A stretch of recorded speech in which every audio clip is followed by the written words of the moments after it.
Libro segundo. Análisis del espíritu.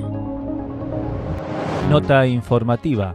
Este material convertido a audiolibro ha sido posible gracias a los hermanos que integramos el ministerio Deseando de Dios. Visita nuestro canal y suscríbete. Activa las notificaciones, así estarás enterado de los nuevos videos que iremos subiendo. Capítulo 3. Los deseos. Los deseos ocupan la mayor parte de nuestra vida emocional. Unen sus fuerzas con nuestra voluntad para rebelarse contra la voluntad de Dios. Nuestros innumerables deseos nos crean sentimientos tan confusos que no podemos seguir quietamente el espíritu. Estimulan nuestros sentimientos y son causa de muchas experiencias turbulentas. Antes que uno pueda librarse del poder del pecado, su deseo se une con el pecado para hacérselo amar y privarle al nuevo hombre de su libertad. Después de haber sido liberado de las manifestaciones externas del pecado, el mismo deseo le empuja a procurarse para sí mismo muchas cosas fuera de Dios. Y en tanto que la persona está todavía en el estado emocional, es controlada principalmente por su deseo. No es hasta que la cruz ha realizado su obra más profunda y el deseo de uno ha sido juzgado a la luz de la cruz que puede vivir plenamente en el Espíritu y para Dios. Cuando un cristiano permanece carnal, es gobernado vigorosamente por su deseo. Todos los deseos y ambiciones naturales o anímicas están entrelazados con la vida del yo. Son para el yo, por el yo, o bien según el yo. En tanto que se es carnal, la voluntad de uno no es cedida plenamente al Señor y por ello retiene muchas ideas suyas propias.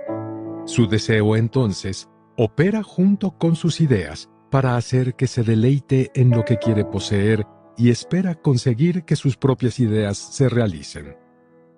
Todo el deleite propio, toda gloria, exaltación, amor, compadecimiento propios y toda idea de la importancia propia surgen del deseo del hombre y hacen del yo el centro de todo. ¿Podemos imaginar algo que el hombre mismo desee que no esté enlazado a algún punto con el yo? Si nos examinamos a la luz del Señor, veremos que todas nuestras aspiraciones, por nobles que sean, no pueden escapar a los límites del yo. Todo es para Él. Si no son para su propio placer, entonces son para glorificarle. ¿Cómo puede vivir el cristiano en el espíritu si está sumergido en una condición así? Los deseos naturales del creyente. El orgullo surge de un deseo. El hombre aspira a obtener para sí mismo un lugar en que se sienta honrado ante los hombres.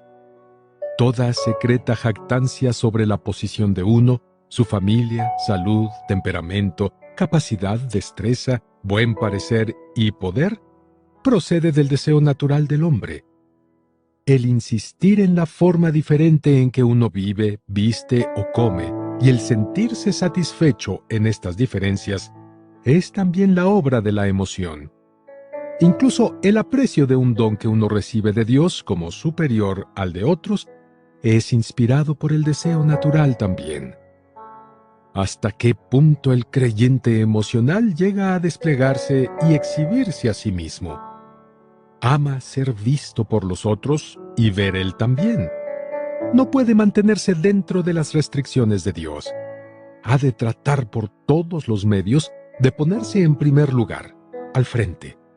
Es incapaz de quedarse escondido según la voluntad de Dios y negarse a sí mismo cuando está escondido. Desea que los demás le noten. Cuando no es respetado debidamente, su deseo de amor a sí mismo sufre una profunda herida. Pero si le admira la gente, se siente satisfecho. Le gusta escuchar voces de alabanza y las considera justas y verdaderas.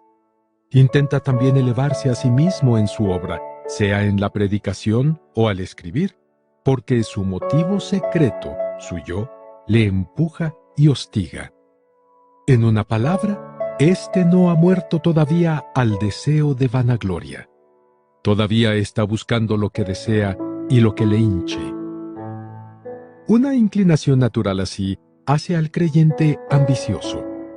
La ambición surge por dejar rienda suelta a nuestras inclinaciones naturales y deseos. Todas las ambiciones a esparcir la fama de uno, estar por encima de los demás y atraer la admiración del mundo proceden de la vida emocional. Con frecuencia en la obra espiritual, las aspiraciones al éxito, a obtener fruto, poder y ser útil no son sino pretextos para la glorificación del yo.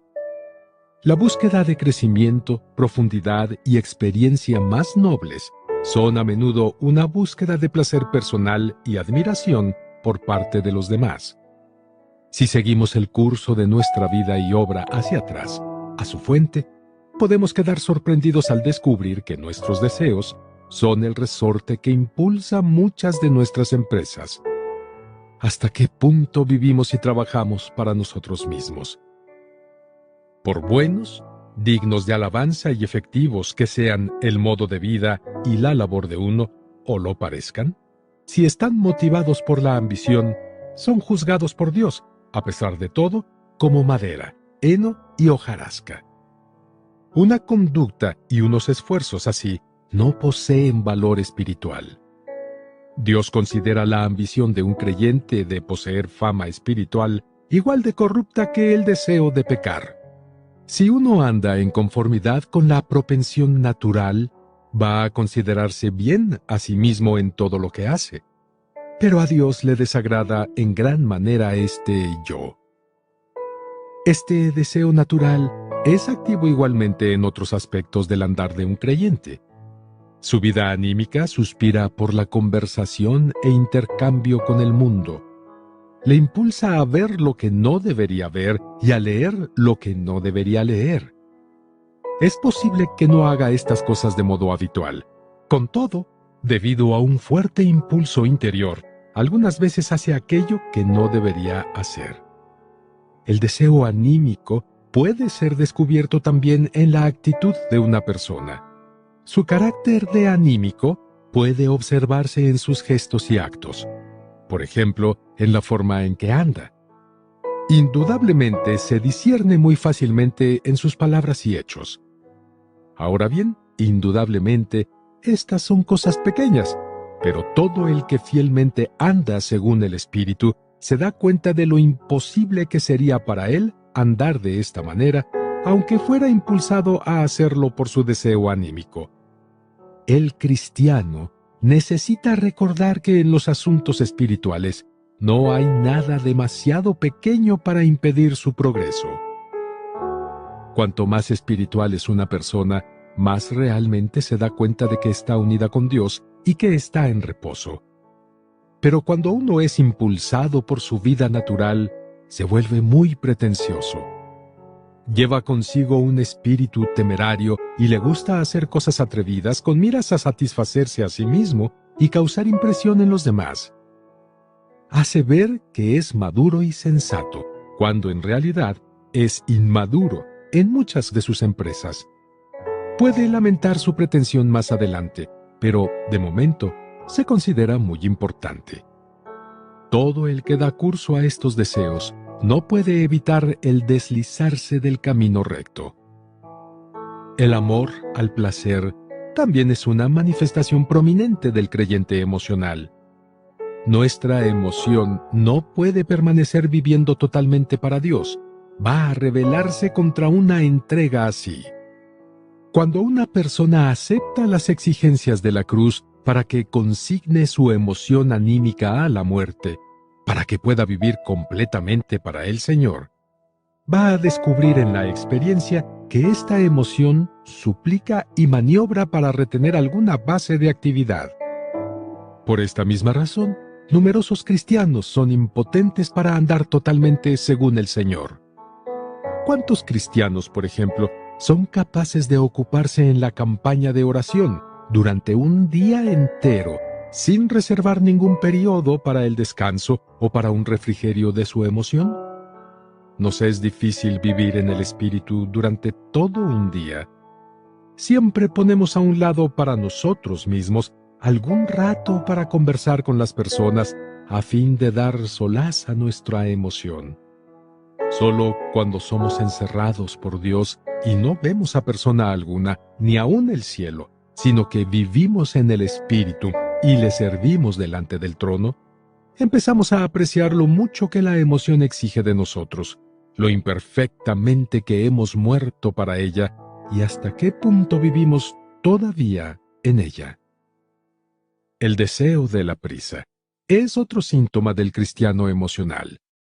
El que se mueve por su sentimiento natural no sabe cómo esperar en Dios, ni está familiarizado con la guía del Espíritu Santo. La emoción generalmente tiene prisa. Un cristiano estimulado emocionalmente obra de modo apresurado. Es en extremo difícil que espere en el Señor para conocer la voluntad de Dios y para andar paso a paso en su voluntad.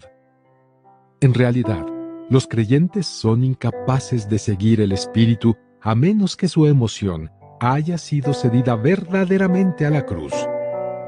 Recordemos que de 100 acciones impulsivas, apenas una es hecha en la voluntad de Dios.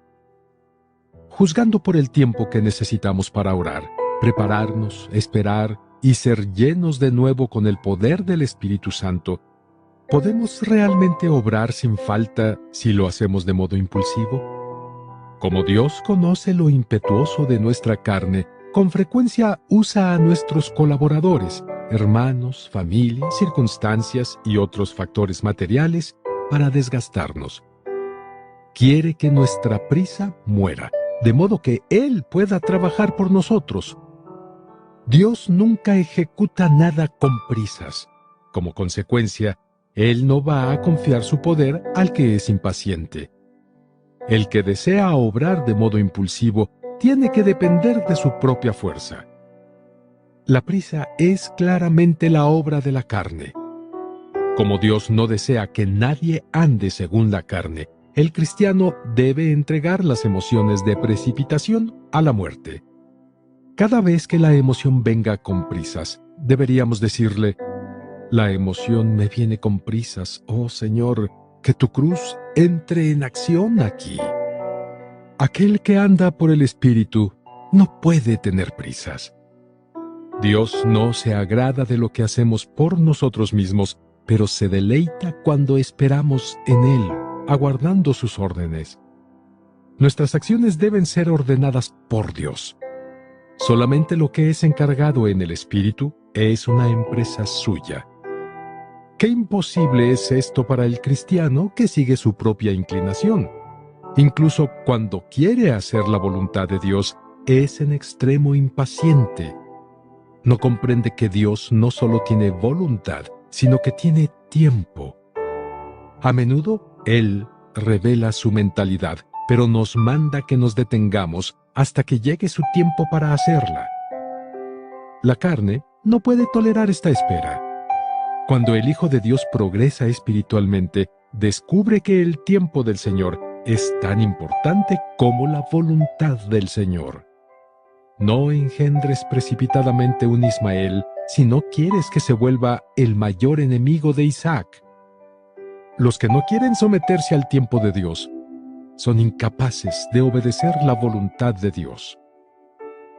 Debido a este desear propio, un creyente emocional no puede esperar en Dios. Todo lo que emprende lo hace él mismo, porque no puede confiar en Dios ni permitir que Dios obre por él. No sabe cómo entregar un asunto por completo a las manos de Dios y abstenerse de emplear su propia fuerza. La confianza le es imposible, porque ésta requiere negarse a uno mismo. Hasta que su deseo es frenado, su voluntad va a mantenerse muy activa. ¡Qué ansioso está de ayudar a Dios! Porque Dios parece obrar demasiado lentamente, así que es necesario darle una mano. Esta es la operación del alma, motivada por el deseo natural. Muchas veces Dios hace la obra del creyente inefectiva y con ello procura inducirle a negarse a sí mismo.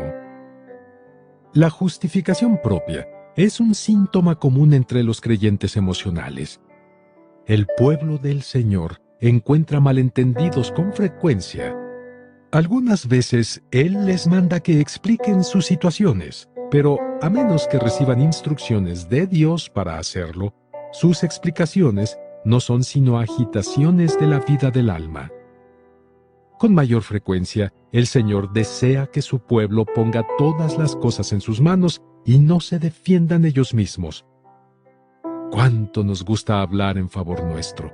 ¡Qué terrible es para nosotros el que nos entiendan mal! Disminuye la gloria de uno y deshincha nuestra estimación propia. El yo en el hombre no puede permanecer silencioso cuando se le acusa de una falta injustificada. No puede aceptar lo que le da Dios, ni puede esperar a que Dios le justifique. Cree que la justificación de Dios vendrá demasiado tarde. Exige que el Señor le justifique al instante, para que todo el mundo pueda contemplar su justicia en términos bien claros. Todo esto no es nada más que el fermento del deseo anímico.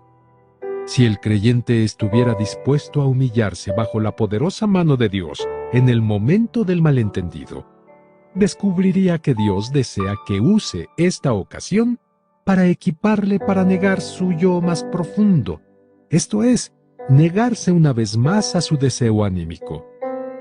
Esto constituye la cruz práctica del cristianismo. Cada vez que acepta una cruz, experimenta una vez más su crucifixión. Si siguiera su interés natural y acudiera al punto a defenderse, hallaría que el poder del yo sería más formidable y difícil de someter en la próxima ocasión. Hasta que el deseo natural es tratado debidamente, de modo inevitable va a buscar consuelo en la hora del sufrimiento, desazón o abatimiento. Su emoción ha sido estimulada dentro y anhela confiar sus cuitas a alguien con miras a aliviar la terrible presión sobre su pecho y así aliviar la carga. La inclinación anímica del hombre es informar a otros sobre sus desgracias como si el conocimiento de ellos por otros se las aliviara. Por medio de esta acción, el individuo intenta obtener simpatía y consuelo de otras personas. Suspira por conseguir compasión y conmiseración, porque éstas le proporcionan un sentimiento placentero. No sabe quedarse satisfecho con el hecho de que Dios conoce sus problemas. No sabe quedarse satisfecho con el hecho de que Dios conoce sus problemas. No puede encomendar sus cargas solamente a Dios, dejándole que Él le guíe quietamente a una muerte más profunda por medio de estas circunstancias. Busca el consuelo de los hombres más bien que el de Dios mismo. Su vida del yo codicia lo que el hombre puede darle, pero desprecia el mandato de Dios. Los creyentes deberían percibir que su vida del alma nunca disminuirá por medio de la simpatía y el consuelo del hombre, porque éstos nutren esta vida.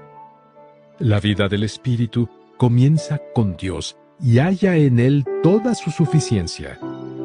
El poder de aceptar de grado y tolerar la soledad es el poder del espíritu. Cuando localizamos métodos humanos por medio de los cuales aliviar nuestras cargas, nos adherimos al alma. Dios desea que guardemos silencio, dejando que las cruces que Él ha dispuesto para nosotros cumplan su cometido. Cada vez que no abrimos la boca en el sufrimiento, somos testigos de la obra de la cruz. El quedarse mudo es la cruz. El que deja suelta su lengua es el que prueba verdaderamente su amargura. Sin embargo, su vida espiritual es nutrida por la cruz. El objetivo de Dios.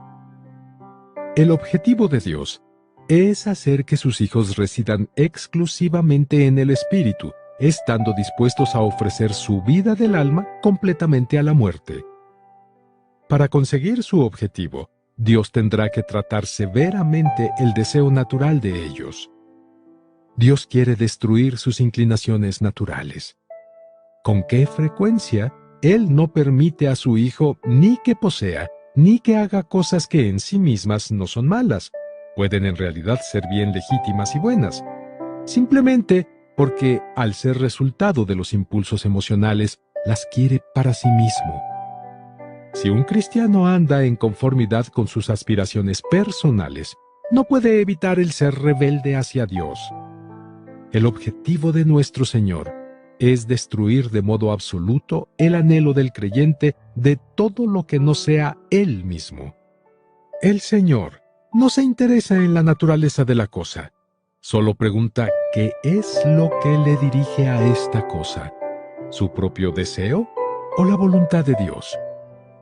La mejor obra o el mejor modo de andar, si sale del deseo de uno y no de una revelación intuitiva, no tiene valor positivo delante de Dios. Muchas obras a las que Dios ha intentado guiar a sus hijos para que las hagan, tienen que ser suspendidas temporalmente porque este hijo suyo es motivado por su propio deseo. Dios quiere que su voluntad, dada a conocer mediante nuestra intuición, sea el principio guía de nuestra vida y labor. No quiere que prestemos atención a nuestra propensión, incluso cuando parece estar de acuerdo con su propósito. A lo que deberíamos prestar atención es a la voluntad de Dios. Lo que hemos de negarnos es nuestro propio deseo. Aquí tenemos la sabiduría de Dios. ¿Por qué nos prohíbe que sigamos nuestra inclinación aun cuando ésta coincida con su voluntad? Porque es todavía nuestro propio deseo. Porque si se nos permite obedecer nuestras buenas aspiraciones, ¿no queda allí algún lugar para nuestro yo? A pesar del hecho de que nuestros deseos, de modo ocasional, están de acuerdo con su voluntad, Dios no se deleita con ellos, porque, después de todo, son nuestros. Él nos manda que rompamos por completo con nuestros anhelos de algo que sea diferente de Él mismo.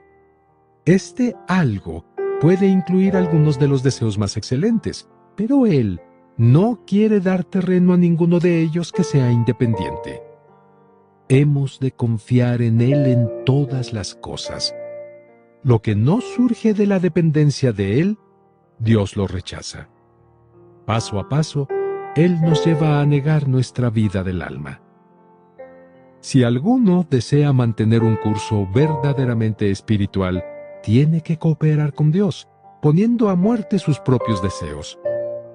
Todos los intereses, inclinaciones y preferencias deben ser negados.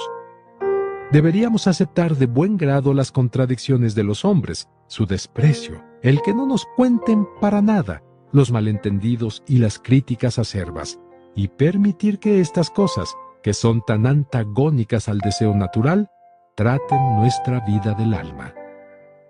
Deberíamos aprender a aceptar el sufrimiento, el dolor y un lugar humilde como destinados para nosotros por Dios. Por mucho que nuestra vida del yo se sienta dolorida o duelan nuestros sentimientos naturales, tenemos que llevarlos con paciencia. Si llevamos la cruz en cosas prácticas, veremos pronto nuestra vida del yo crucificada en la cruz que llevamos. Porque el llevar la cruz es el estar crucificado en ella. Cada vez que aceptamos en silencio lo que va contra nuestra disposición natural, aceptamos otro clavo que clava nuestra vida del alma más firmemente en la cruz. Toda vanagloria ha de morir. Nuestro afán de ser vistos, respetados, venerados, exaltados y proclamados, todo ello debe ser crucificado. Todo anhelo de exhibición del yo debe ser igualmente crucificado. Toda pretensión a la espiritualidad con miras a ser alabada debe ser eliminada. Lo mismo toda importancia propia y exaltación personal. Nuestro deseo, cualquiera que sea la forma en que se exprese, debe ser negado. Todo lo que se inicia en nosotros mismos está contaminado a la vista de Dios. La cruz práctica que Dios proporciona va en contra de nuestros deseos. La cruz tiene por objeto crucificarlos. No hay nada en nuestra constitución total que sufra más heridas bajo el azote de la cruz que nuestra emoción. corta profundamente en todo lo que pertenece a nosotros mismos. ¿Cómo puede ser feliz nuestra emoción cuando nuestro deseo es morir? La redención de Dios requiere una puesta de lado a conciencia de toda la vieja creación. La voluntad de Dios y el deleite de nuestra alma son incompatibles. Todo el que quiere seguir al Señor tiene que oponerse a su propio deseo. Como este es el propósito de Dios, Él ordena que sus hijos tengan experiencia de muchas pruebas arduas para que estos detritus de deseo puedan ser consumados en el fuego del sufrimiento. El cristiano puede aspirar a una alta posición, pero el Señor le pone en una muy baja. Puede acariciar muchas esperanzas, pero el Señor no le permite éxito en ninguna. Puede desear muchos deleites, pero el Señor gradualmente se los va quitando, hasta que no queda ninguno. Tiene anhelos de gloria, pero el Señor le inflige humillaciones. No hay nada en la ordenación de Dios que parezca coincidir con el pensamiento del cristiano. Todo le golpea de plano. Aunque se esfuerza con toda su energía, pronto llega a la conclusión de que va en dirección hacia la muerte. No puede discernir, al principio, que es el Señor el que le dirige a esta muerte. Todo le parece hablar de impotencia. Parece que le priva de toda esperanza de vida. Parece exigirle que muera. Durante este periodo, cuando no puede escapar a la muerte, empieza a darse cuenta de que esta situación se la debe a Dios, y por ello, cede y la acepta con serenidad. Esta muerte, sin embargo, corresponde a la cesación de la vida del alma, para que pueda vivir totalmente en Dios. Para poder conseguir esta muerte en la vida del cristiano, Dios ha tenido que obrar mucho tiempo y enérgicamente. Qué insensato es, por lo tanto, que el cristiano se resista a esta expiración durante tanto tiempo. Porque no es verdad que una vez que ha pasado por esta muerte, todo resulta bien y es cumplido también en él el objetivo de Dios. Después de esto, puede avanzar rápidamente en el crecimiento espiritual. Luego que una persona ha abandonado sus anhelos naturales, consigue una vida reposada de modo genuino. Antiguamente tenía muchos deseos. Para satisfacerlos tenía que hacer planes y tramar ardides, agotando su sagacidad y poder. Su corazón estaba en tumulto constante. Mientras tramaba cosas, se agitaba para conseguir lo que deseaba. Cuando era derrotado, pasaba sufrimientos de agonía por causa del fracaso en conseguir lo deseado. ¡Qué vida tan descansada se le escapaba! Además, la persona que no ha abandonado todavía lo que es suyo y se ha entregado a sí mismo a lo que es de Dios, no puede por menos que verse afectado por su ambiente.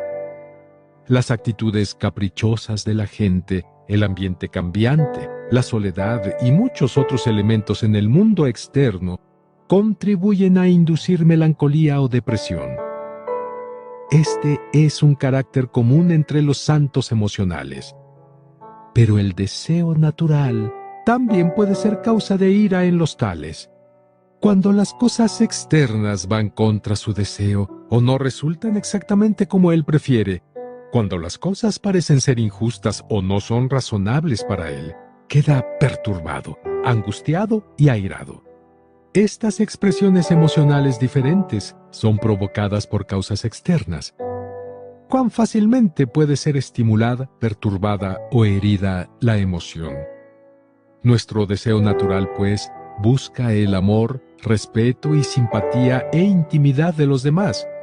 Pero si falla en conseguir su deseo, murmura contra el cielo y clama contra los hombres.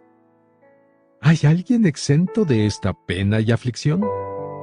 Viviendo en este mundo acerbo como vivimos todos, ¿puede alguien esperar sensatamente que sus deseos sean realizados plenamente?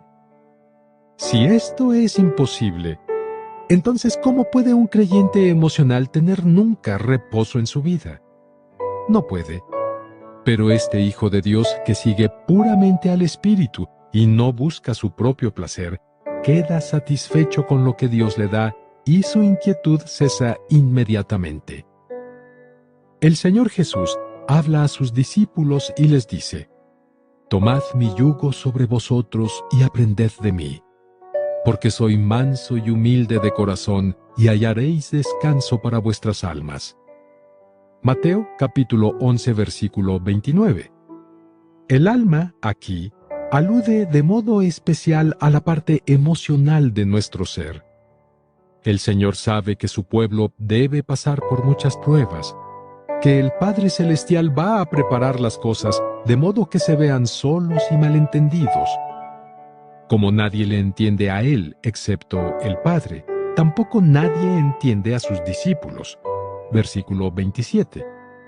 Jesús sabe que el Padre Celestial ha de permitir que muchos sucesos desagradables sucedan a los creyentes para que puedan ser desacostumbrados del mundo. Él también aprecia y se da cuenta de lo que serán los sentimientos de su alma cuando pasen por medio del fuego. Por esta razón les dice por adelantado que aprendan de Él para que puedan hallar reposo para su emoción.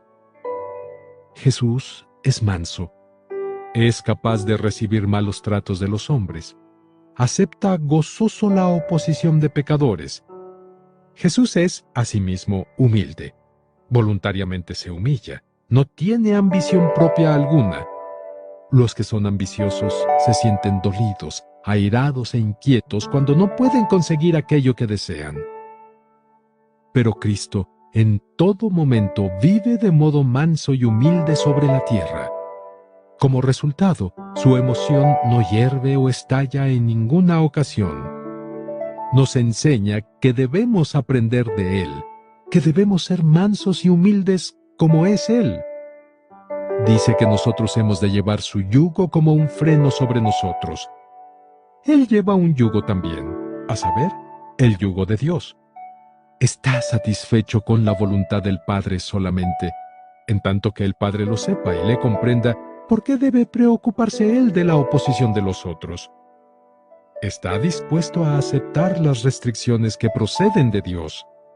Explica que nosotros debemos llevar su yugo, aceptar sus restricciones, hacer su voluntad y no buscar libertad para la carne. Si lo hacemos, nada podrá perturbar o provocar nuestra emoción. Esto es la cruz. Si alguno está dispuesto a aceptar la cruz de Cristo y someterse completamente al Señor, hallará reposo para su emoción. Esta vida es una vida satisfecha. El cristiano no desea nada sino a Dios. A partir de entonces, está satisfecho con su voluntad. Dios mismo ha llenado su deseo. Considera que todo lo que Dios ha dispuesto o le ha dado, pedido o cargado, es bueno. Sí, ya no busca su propio placer, y no a causa de fuerza que le obliga, sino porque la voluntad de Dios le ha dejado satisfecho. Como está saciado, no tiene más peticiones que hacer. Una vida así puede ser resumida con una palabra: satisfecho. La característica de la vida espiritual es la satisfacción. No en el sentido de estar centrada en uno mismo, de autosuficiencia o de autocomplacencia, sino en que la persona ha hallado que todas sus necesidades están plenamente cubiertas en Dios. Para él, la voluntad de Dios es lo mejor. Está satisfecho.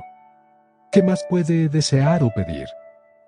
Solamente los cristianos emocionales encuentran dificultades en los arreglos y disposiciones de Dios y aspiran a tener más, concibiendo innumerables expectativas en sus corazones. Pero el que ha permitido que el Espíritu Santo opere profundamente en él por medio de la cruz, ya no anhela nada más según él mismo. Su deseo está ya colmado en Dios. En este punto, el deseo del creyente es totalmente renovado. Esto no significa que después ya no pueda haber fracasos. Está unido con el deseo de Dios.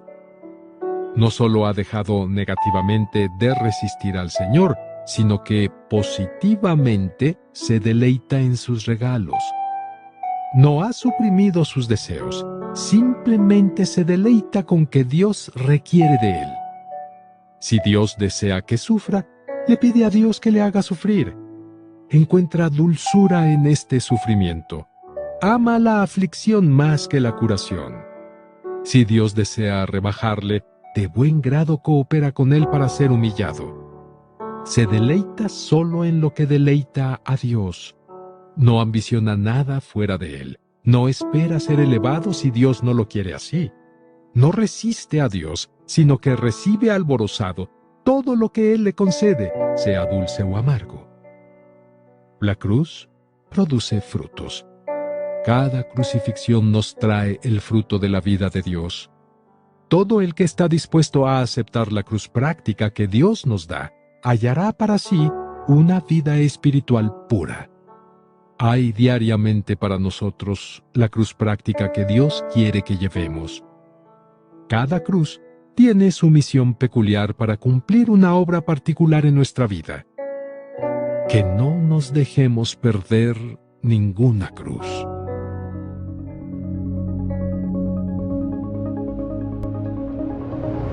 Si aún no eres parte del canal Deseando de Dios, suscríbete ahora mismo, dale clic a la campanita y activa las notificaciones, así podrás estar enterado de los nuevos videos que iremos subiendo.